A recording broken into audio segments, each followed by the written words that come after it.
और अदिति दोनों सौतेली बहनें थी। सुकन्या की माँ आशा का उसके बचपन में ही देहांत हो गया था। उसके पिता मनोहर ने दूसरी शादी की और सुकन्या की सौतेली माँ सरिता के घर में आ गई। सरिता ने आते ही पूरे घर को अपने कब्जे में कर लिया। वो हमेशा सुकन्या से पहले अपनी सगी बेटी अदिति पर ध्यान देती थी। मम्मी, ये देखो मेरा नया सूट, शाम के फंक्शन में ये कैसा लगेगा?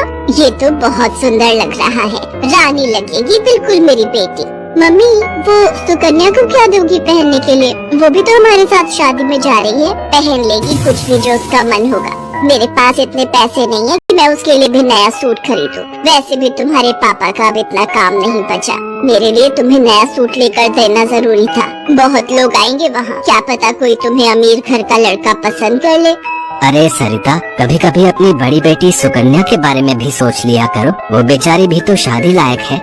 बस आ गए अपनी लाडली बेटी के बारे में चिंता करने। पता नहीं कौन से मनहूस दिन मेरी तुम्हारे साथ शादी हुई थी। जब से आई हूँ एक ही नाम तुम्हारे मुंह पर चढ़ा हुआ है। देखती हूँ सुकन्या सुकन्या। अरे तुम्हारी दूसरी बेटी अदिति भी कुंवारी है, वो भी तुम्हारी ही बेटी है। उसके बारे में भी कुछ सोचा करो। मैं हूँ जो पैसे जोड़ जोड़ कर अपनी बेटी को सूट दिलवाए हैं। अब शाम को चलने की तैयारी कर लो, बहुत बड़े बड़े लोग उस शादी में आएंगे। ये तो मेरी सहेली पुष्पा की बड़ी मेहरबानी है जो उसने हमें एक कार्ड दे दिया, वरना हम गरीबों को इस शहर में और इतनी बड़ी शादी में कौन पूछेगा। मनोहर को पता था कि सरिता का स्वभाव बहुत ही खड़ूस है, इसलिए वो चुपचाप अपने कमरे में चला जाता है। शाम को सब लोग शादी के लिए तैयार होते हैं। अदिति बहुत ही सुंदर सूट पहनकर तैयार होती है। सुकन्या के पास तो कपड़े ही नहीं थे। अचानक मनोहर सुकन्या के पास आता है। सुकन्या बेटी, ये ले, ये तेरी माँ की साड़ी है, तू ये पहन कर तैयार हो जा। देख कितनी सुंदर साड़ी है, मेरे संदूक में रखी थी,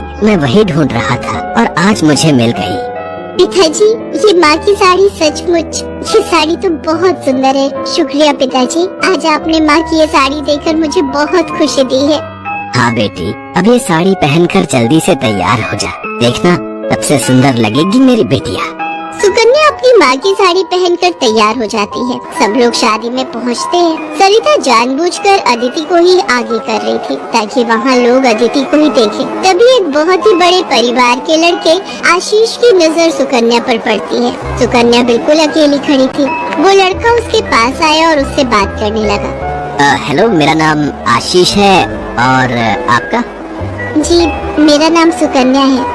अच्छा नाम है आपका। वैसे आप यहाँ अकेली क्यों खड़ी हैं? चलिए ना, वहाँ डांस फ्लोर पर सब लोग डांस कर रहे हैं। आशीष को सुकन्या से बात करता देख सरिता आशीष के पास आती है। सुकन्या बेटा, तुम्हारे पापा तुम्हें बुला रहे हैं, इनके साथ अदिति डांस कर लेगी। अब हाँ, क्यों नहीं, प्लीज।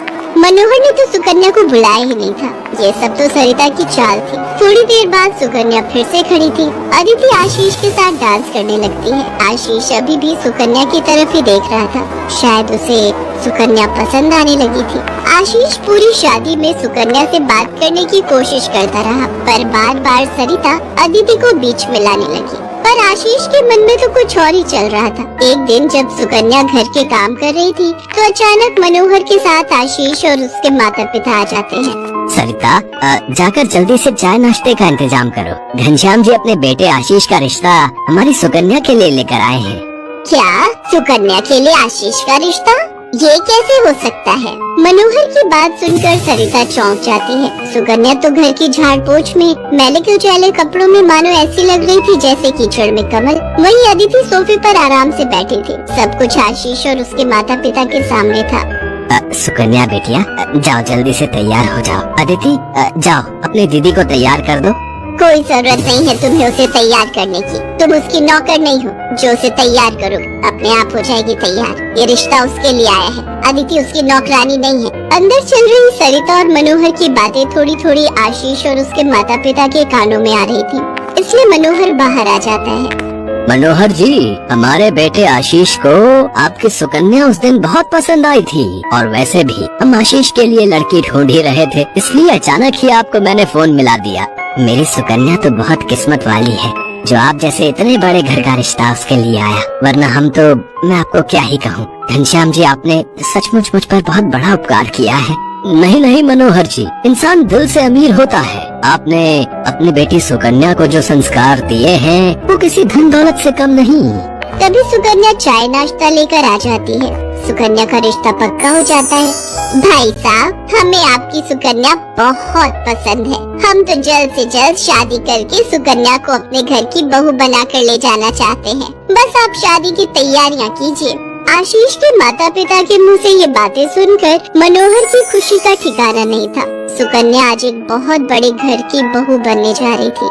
आशीष के माता पिता रिश्ता पक्का करके चले जाते हैं। कुछ दिनों बाद सुकन्या की शादी की तारीख निकल आती है। सरिता, मैं देख रहा हूँ जब से सुकन्या की शादी पक्की हुई है, तुमने सुकन्या से बात तक करना छोड़ दिया है। ये ठीक नहीं।